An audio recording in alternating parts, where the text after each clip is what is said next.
You're listening to episode 49 of Present Moment.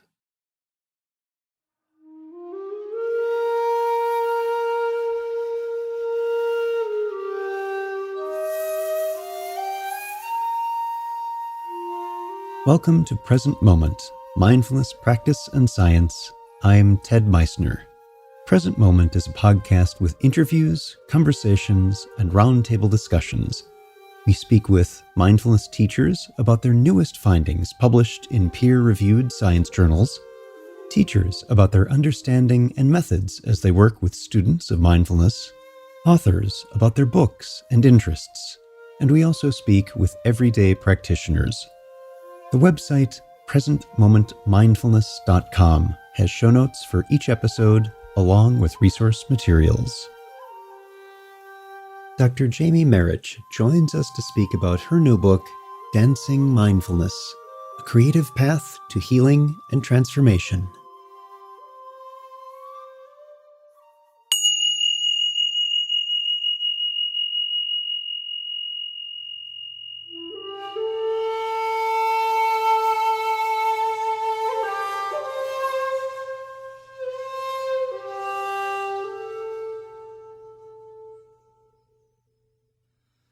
When we think about mindfulness, many of us might conjure an image of a person sitting on a cushion, legs crossed, in utter stillness.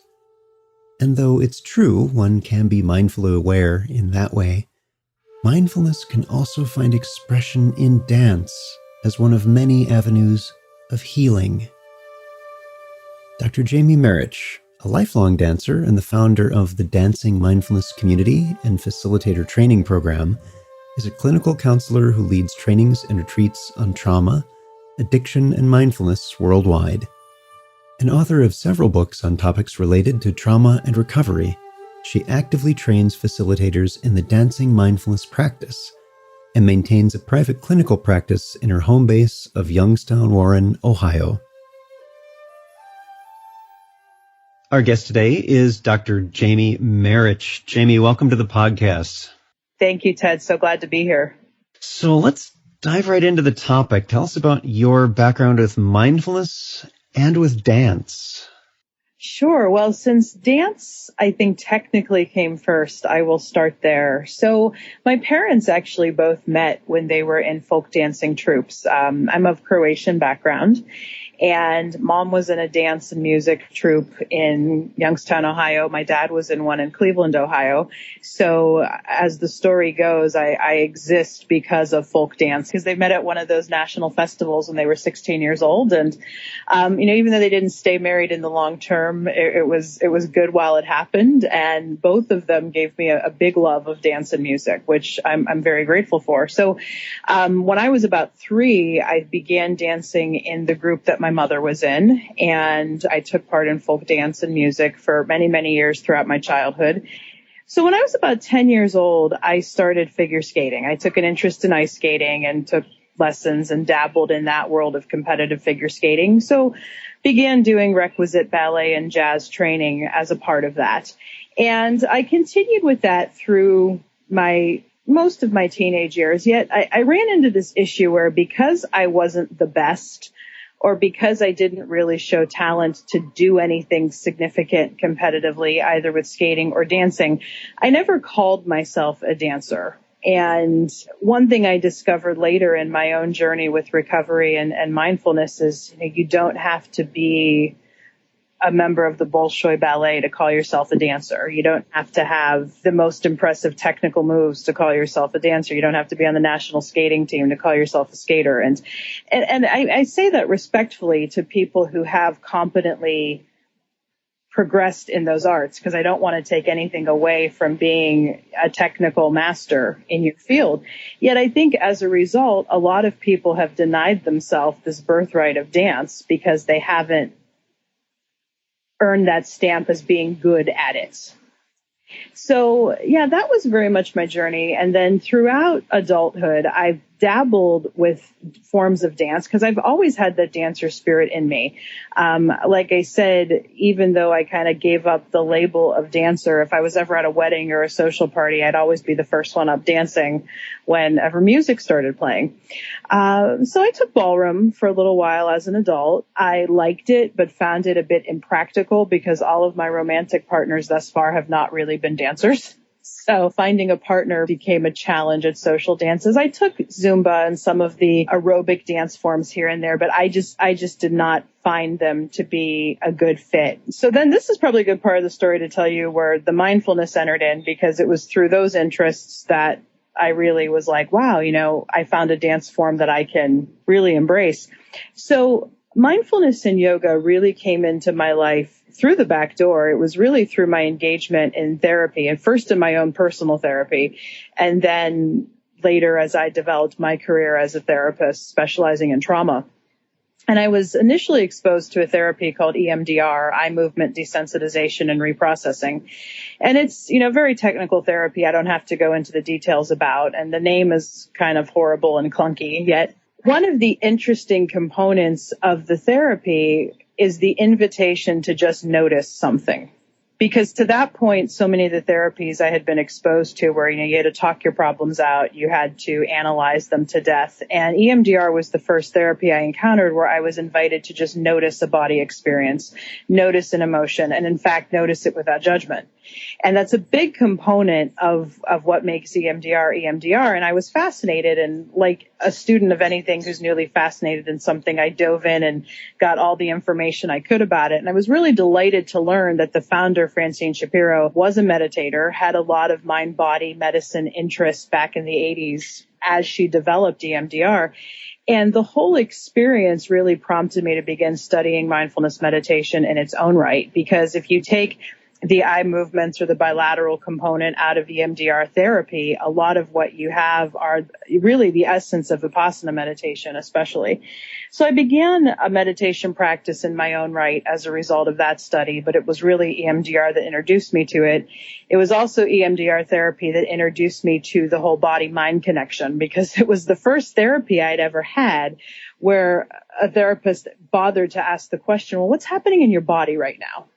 Not what are you thinking right now, what are you feeling right now, but what's happening in your body right now.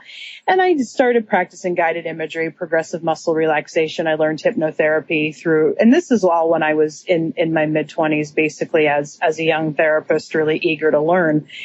And I had dabbled in yoga for many, and I'll tell you what I mean by dabbled in yoga. I was very hesitant to full on take a yoga class, but whenever I was at conferences and people would offer yoga samplers, I would do it. I took a water aerobics class once where she taught some yoga as a part of it. And I'm like, this is fascinating. But I had so many barriers in my head, largely because of the whole Western cultural picture of yoga as a fitness activity. And I mean, as much good as Madonna has done being an ambassador for yoga, that was a lot of what had blocked me from it, because I saw like pictures of her doing yoga with these massively ripped fit arms and all these really difficult asanas. And I'm like, there's no way that's me. Yet something had intrigued me about it. And because of some of the religious cultural background I was raised with, yoga was seen as kind of Eastern and weird, but it was like, well, I'm meditating, so why not give yoga a try? And I went to just a free class that was offered here in my town. It was one of those New Year's samplers. And I took it and was like, this is fantastic, because this is now directly using the body. Whereas so many of these therapy practices that had engaged me were about noticing the body. Now it was really about moving the body. And it all started connecting for me, how, really you can do anything mindfully, whether that is sitting or moving. So my yoga journey then eventually led me to the Kripalu Yoga School in Massachusetts. I went there on a weekend retreat on a topic that I was interested in. And it was there that I discovered that there was this whole movement called conscious dance. And that's the name that's largely being used now. Some circles call it ecstatic dance. And for anybody listening who's been to Kripalu, you know that the noon dance there is a big feature. And there's basically a different teacher every day who offers a different genre of conscious dance. And the first class I took, I was hooked, because the whole idea of conscious dance is that you're moving with some greater intention, with some greater purpose. It's not about mastering steps. It's not about technical prowess. It's really about setting an intention and using that dance as a way to engage with that intention. So, of course, I signed up for some trainings, and I took trainings in some different conscious dance forms, not really finding an ideal fit for me in some of the ones that I studied. And when I was really experimenting with a lot of my own, well, how do I combine conscious living, meditation, and dance together? It just came out of my mouth one day. Well, really what I'm doing is dance as mindfulness practice. And I went to the Google machine and Googled dancing mindfulness, and nobody had taken the name yet or had really explored the concept that you can practice mindfulness meditation via dance in any depth. I mean, a lot of people have done mindful movement programs. A lot of the conscious dance forms do incorporate mindfulness.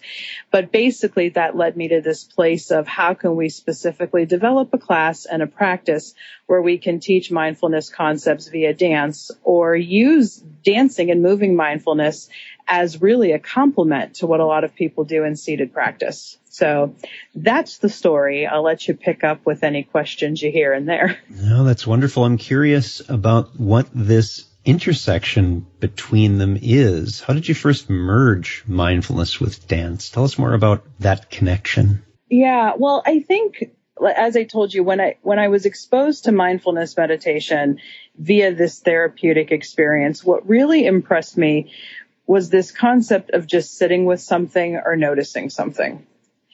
And the more I explored with just my own free-form dance after having those experiences at Kripalu, that was really what was going on in my internal process, that I was just noticing an experience as I danced with it. Sometimes I would move with it. Sometimes I would be still with it. And that's a lot of what we teach in dancing mindfulness, is to be present to that balance between stillness and movement.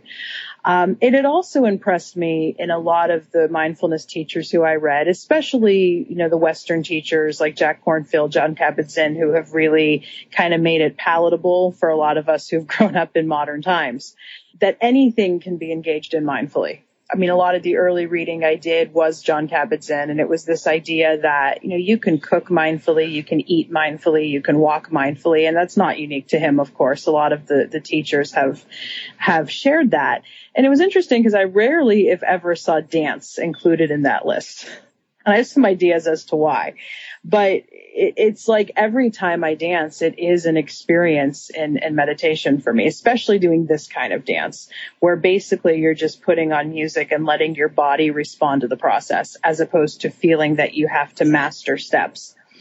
And, in studying a lot of the attitudes that can cultivate from mindfulness practice, things like acceptance, letting go, trust, non-striving, beginner's mind, it's like I'm working on all of these in my dance just as much as I might be in my seated practice. And I inevitably noticed that the more I engaged in dance with the intention of it as meditation, the more fully engaged I became in seated practice when I engaged in seated practice. It was really cool because, I'm just so inspired by this whole balance between stillness and movement, and how we really do need both in our life. Wonderful. So tell us about the book itself. What's the premise? What do you go into there?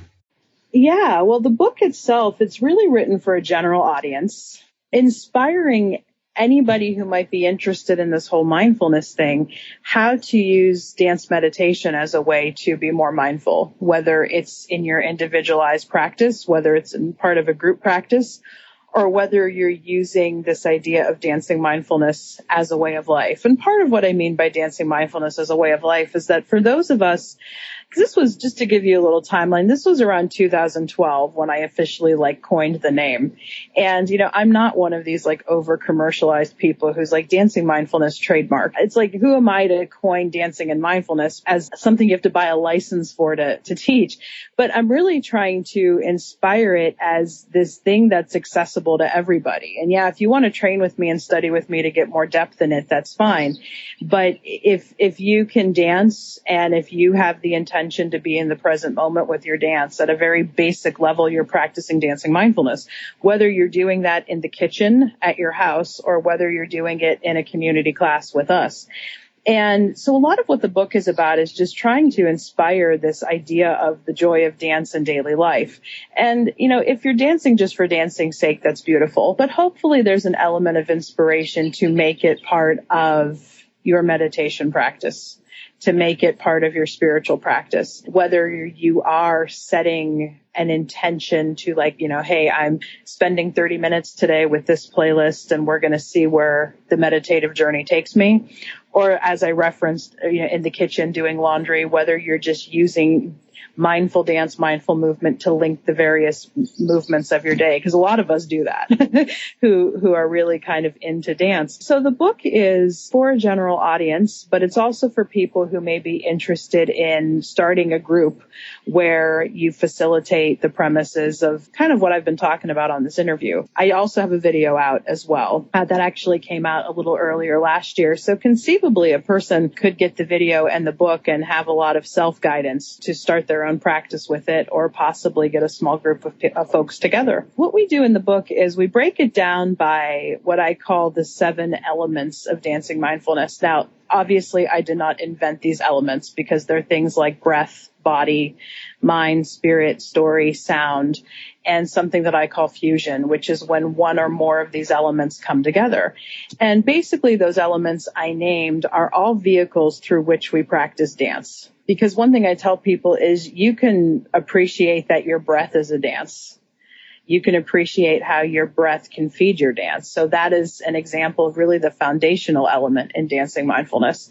And so the book is organized along those 7 elements with practice suggestions for folks about how they can really kind of cultivate their present moment relationship with each of those elements. I tell stories throughout the book, folks who have really taken to this idea of dancing mindfulness as a way of life and how it's helped to integrate and sustain them. And overall, my goal and my mission is that it just inspires people into movement as a form of meditation. So what about those who may have some physical constraints? Can they also have a positive encounter with dance? I absolutely believe that. And a lot of why I believe that is what folks in the communities I've worked with have taught me. One of our earliest regular practitioners of dancing mindfulness who came to classes, she also appears on our video, has a disability that keeps her from moving fully, but she is able to engage in the whole practice from a seated position. And if any of you ever do get a chance to see the video, you will see that there, how she moves with her upper body. And in times when she can't move with her upper body, she will just breathe and sit space with everybody else. And a lot of times when I've taught this and wider community forums at practices, I tell people that if you can breathe, if you can practice, or at least make an earnest effort to practice being present here with us, then you can engage in this practice. Interestingly enough, my husband, who I don't know about the most he'll dance, just kind of putts around the house with me. Definitely not a public dancer, but a couple of the early conferences where I taught this practice at, he would come and, with the participants' permission, of course, take some photographs just so I had them on hand. And he would sit with this huge smile on his face and be present during the whole experience. And he even shared with me once, he goes, I just get happy watching how much fun everyone else has. And it's been really cool because throughout this whole thing, he'll give me song ideas. We'll have some very active, dynamic conversations about what's going on, even though he's actively not dancing, although I think he does in his own way, even if not in a group. And that's another thing we emphasize in the book, that although it's really, for me anyway, it's very fun to practice this in a group. And I consider my dance community here that I move with, my Sangha, I mean, they're my community. And I don't mean my in a possessive sense, but my in I think everyone else would say they're my community too, that when we can dance together, there's a power to it that we really can't get when we just do it individually, although we also all have individual practices as well. I really do emphasize in the book that you can cultivate an individual practice with dancing mindfulness, even if a group isn't available to you. But yeah, getting back to your original question about the physical disabilities, one of the young ladies in our community here, she shares her story very openly in the forthcoming book about her journey being born with a pretty severe case of cerebral palsy. There are times she has come to our dance class and she has used her canes, her supportive canes when she moves. She doesn't like to do that, and she normally doesn't need to do that. But one time when she was having a pretty rough journey, she said, "Are you okay if I dance with the canes?" And I'm like, as long as you're keeping yourself physically safe and you know your limits, I embrace that and I support that. So yeah, her story is a fabulous one that she shares from a first person perspective in the book. So, I mean, we've had so many examples as well of people who just need to sit space during full on dance. And even myself, when I go to other facilitators' classes, I am not always in the space where I always feel I want to just really get in there and dance everything out. But I get a lot, I know, out of sitting and breathing and being present with what other people are doing. And we really emphasize that whole idea of just being respectful and holding space for others while you may choose to sit out. So that's a lot of how we really try to have a welcoming, encompassing attitude for anybody. Wondering, what are some of the other inspiring stories you have that come from this confluence of mindfulness and dance? Those are some pretty good ones, but what else? Myself or others? Either, whatever fits. Yeah. In terms of others, a lot of folks have been very willing and very able to share their stories in the book, which definitely inspires me. I mean, one that is coming to mind right now is currently she's just an amazing facilitator who's making some classes really roll in her home community. But she was a professional counselor who actually had a major in dance and was a very professionally trained dancer in her younger days, taught dance. You know, she's one of many women with dance backgrounds who have found us, whether they were professionally trained dancers, worked in the field of professional dance. And for Jennifer in particular, it was like, because she went to school, because she developed her career as a professional counselor, dance kind of took its place on the back burner and didn't really have a place in her life. And that made her sad. And she found us through a colleague who attended a class that I gave at a conference. And she signed up for the facilitator training kind of with this hunger of wanting to get back in touch with dance. And I hear that a lot, especially from people who come through the facilitator training program, that, you know, I had this great relationship with dance. I lost it along the way. And so seeing people kind of find it again in a way that works for them as adults, realizing that if your intention is to be present with the dance, you're going to find what you need in it, as opposed to setting this striving kind of, I have to achieve this goal, this goal, this goal. So, Jen is one of many who came through the facilitator training and has just gone back to her community and has shared the practice. Because that's ultimately what I really hope people will do, especially if they go through the training, is share the practice, whether that be sharing it with your friend or sharing it with your community at large. So she's teaching 2 classes, one in Cleveland, Ohio, one in Chardon, Ohio, one in the suburbs outside of Cleveland. And, you know, one she's teaching at a health center, one she's teaching like at a day spa. So, you know, those are 2 of the places that they're being done. We've also had a lot of women. We have had 1 male so far come through facilitator training. So if I use the female language, it's because that's largely who we've attracted. But even, let me speak to that, even our male facilitator is really cool. He's a neat guy in Grand Rapids, Michigan named Al. James is his name, and found me through the whole kind of conscious dance networking that goes on online. And he sent me this beautiful message saying, "Jamie, do you have any male facilitators?" I'm like, "No, we don't, not yet." And he goes, "Are you open to them?" I'm like, "Yes, of course." Please come our way. And he's just really embraced this with an enthusiasm that has been very cool. I think another set of inspiring stories I can tell is how we've taken this practice to Puerto Rico. In the second facilitator training class that I offered, this amazing woman named Irene Rodriguez she practices counseling in the Miami area, and she met me through my professional counseling writing. So discovered online what I was doing with dancing mindfulness, and she said, "I want to get trained in this." And so she came up to Ohio when I was only doing trainings in Ohio, did the training, and then basically just really ran with it in terms of using it in her counseling practices. She took it and offered it at a rehab center. She took it and offered it at an event she did in Puerto Rico. And she said, "What do we have to do to get you to Puerto Rico to do this training?" So basically using Irene's networking, we got a training class together last year. And in November of 14, we went to Puerto Rico. And it was just this beautiful experience because dance is just so who these women were already. And a lot of women who came to the training class had experience doing MBSR and other forms of mindfulness meditation and were really eager to kind of see how I was combining the two together and how you know, set the intention for meditation when you go into a dance class. And all I could say was on the second day of the training in Puerto Rico, when we were doing our practice class, I was just so overcome with tears, basically saying, these women don't need me to teach dancing mindfulness. They are dancing mindfulness. Like everything about the way they move is just to dance with such beauty and intention, with such presence in the moment that, you know, nothing else is there but the dance and the breath. And it was just, I can't even put words to the experience of what that was like to work with them and to have them teach with me. And also in Puerto Rico, we had a young woman, Yuli, her story is told in the new book, also a professional dancer, was professionally trained ballerina, and basically was discouraged from that world because of things she was told about her appearance.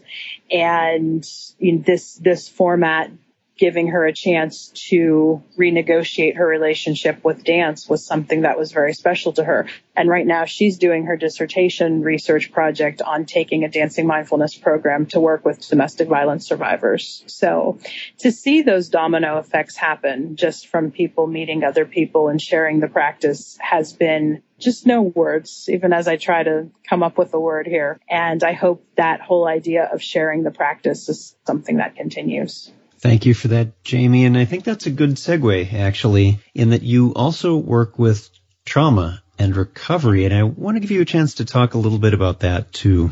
Trauma and working with trauma has really been my specialty since I started out as a counselor and started out in human services about 15 years ago. I actually began my career working in Bosnia. My family's Croatian, as I mentioned, and Bosnia-Herzegovina was one of the other countries in the former Yugoslavia. So because there was a civil war there, I was, of course, very interested in everything that was happening while the war was going on. I was still in high school. But then when I finished college, when I had an undergraduate degree in American Studies, which was a part of the English department and history, I really didn't know what I wanted to do with my life. So I moved to Bosnia, and I was really going through a lot of personal turmoil at that point too. And I basically landed a gig for 2.5 years teaching English. Although it was through teaching English that I learned about trauma, because working in a post-war zone just a few years out from a major conflict like that, I mean, you see trauma every day. You see the effects of it on the human experience every day. And I was mentored by a very wise American social worker who helped me understand so much of how unhealed trauma affects human behavior.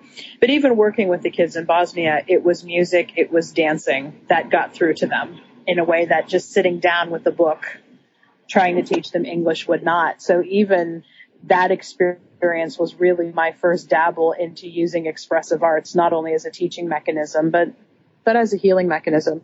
So after 3 years of working in Bosnia, I came back to the U.S. to study professional counseling, still not knowing what I was getting into. My social worker mentor who I referenced said, Jamie, we think you'd be good at this. And she was also my mentor on my own personal path of addiction recovery, which I got sober when I was over there. So I came back to the U.S., did my formal training, always having this interest in trauma, especially trauma and addiction because of my own experience with it. After I did my graduate study is when I had my own personal encounter with the EMDR therapy, which I mentioned, which was really the first body-mind intervention that I had encountered. And I mean, I made a commitment at that point to work with trauma as my specialty. I mean, largely because I think it is so under-identified. Like we tend to write off people's mental problems as something that just medication might fix.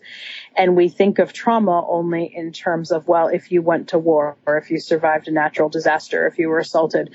And really trauma is so much more than that. By definition, trauma is just any unhealed wound. Trauma is the Greek word for wound. And the reality is people get wounded in various ways all the time. Sometimes it manifests as full-blown PTSD. Sometimes it may manifest as just like a general sadness, a general anxiety. It may manifest as poor confidence. It may manifest as not believing you're good enough. So there's so much more to trauma than just PTSD.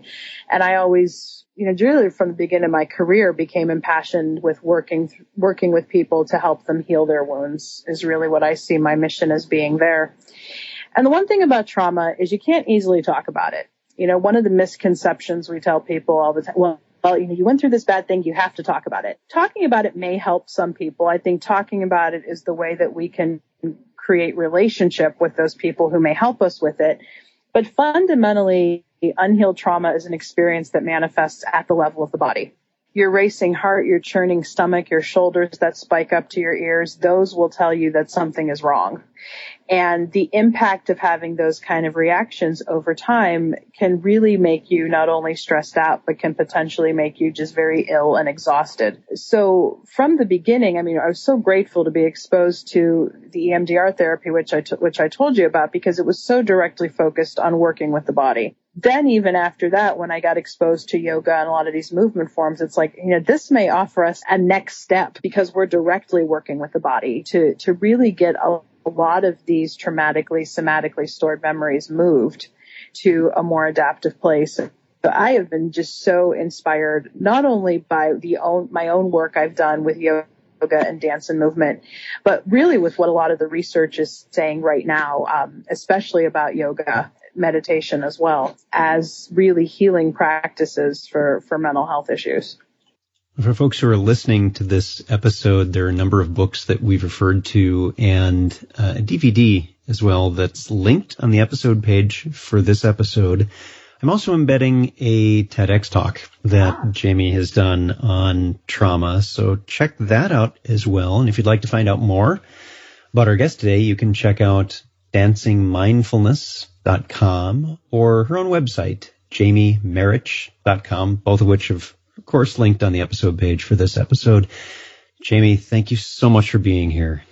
It was a true pleasure. Thank you for the great questions that you asked, and just thank you for this chance to share my practice with your listeners.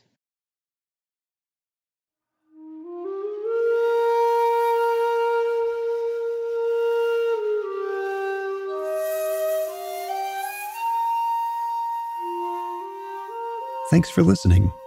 If you'd like to learn more about something you've heard in today's podcast, please come visit the website at presentmomentmindfulness.com. You'll find an entire webpage devoted to this and every episode. You can comment on the episode page and find show notes and other helpful resources for your mindfulness practice. The shakuhachi music heard on Present Moment is used by permission and through the generosity of musician Rodrigo Rodriguez. His website is linked on the Present Moment website on the About Podcast Music page.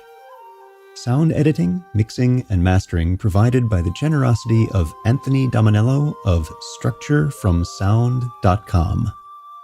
Until next time, remember, every moment you have a choice. Make it the best you can. See you next time on Present Moment.